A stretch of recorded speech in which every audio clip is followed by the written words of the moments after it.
আসসালামু আলাইকুম, আমি ডক্টর রাকিব ভুঁইয়া। তো আজকে আমরা শিখব ইআরসিপি নিয়ে।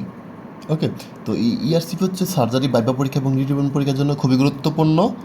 তো এটার দুইটা ইউজ আছে, একটা হচ্ছে ডায়াগনস্টিক ইউজ,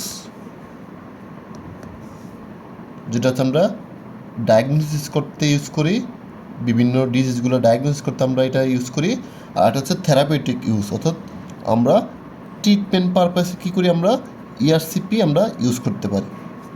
ওকে, তো ডায়াগনস্টিক ইউজগুলো আমরা কী মনে রাখবো? ডায়াগনোসিসগুলো আমরা মনে রাখবো হচ্ছে মপ এসসিসি দিয়ে। মপ এসসিসি, এই নিউনিটটা দিয়ে আমরা খুব সহজে এটা মনে রাখতে পারবো। তাহলে আসো দেখা যাক কী কী আছে। এমতে হচ্ছে ম্যালিগনেন্সি, উতে হচ্ছে অবস্ট্রাকটিভ জন্ডিস, পিতে হচ্ছে প্যানক্রিয়াটিক ডিজিজ। প্যানক্রিয়াটিস কী কী আছে? Conic pancreatitis, carcinoma of the pancreas.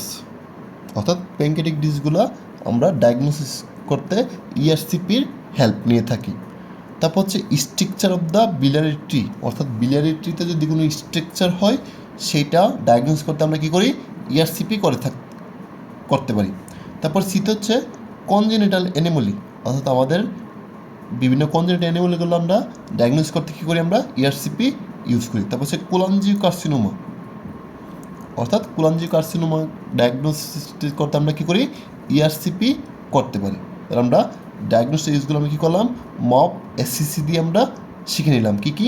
Malignancy, এমতে malignancy, উতে হচ্ছে অবস্ট্রাকটিভ জন্ডিস, পিতে হচ্ছে প্যানক্রিয়াটিক ডিজিজ, এর মধ্যে কী আছে? Conic pancreatitis, carcinoma of the pancreas. তারপরে এসতে হচ্ছে structure of the biliary tree, সিতে হচ্ছে কনজেনিটাল অ্যানোমালি, আর সিতে হচ্ছে কোলাঞ্জিওকার্সিনোমা। এবার আসো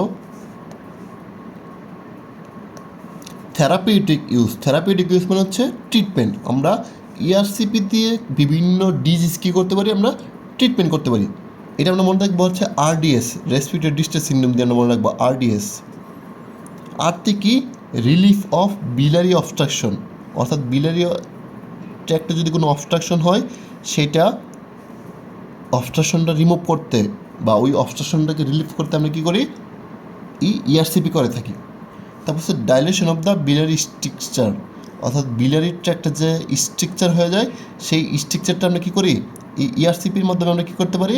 ঠিক করতে পারি। তারপর হচ্ছে stenting of the tumour in common bile duct, অর্থাৎ কমন বাইল ডাক্টে যদি কোনো টিউমার হয় সেটা স্টেন্টিং করতে আমরা কী করি? ইআরসিপির সাহায্য নিয়ে থাকি। তাহলে এইগুলো হচ্ছে আমাদের ইআরসিপির থেরাপিউটিক ইউজ। কী কী আমরা মনে রাখবো? আরডিএস দিয়ে। আরডিএস মানে কি? Relief of biliary obstruction, dilation of the biliary structure, আর একটা হচ্ছে stenting of the common bile tumour in common bile duct. তো আশা করি আজকের পর থেকে আপনারা এই ইআরসিপির থেরাপিউটিক ইউজ এবং ডায়াগনস্টিক ইউজগুলো আর কখনো ভুল করবেন না। তো সবার জন্য শুভকামনা রইল। সবাইকে অনেক ধন্যবাদ। আসসালামু আলাইকুম।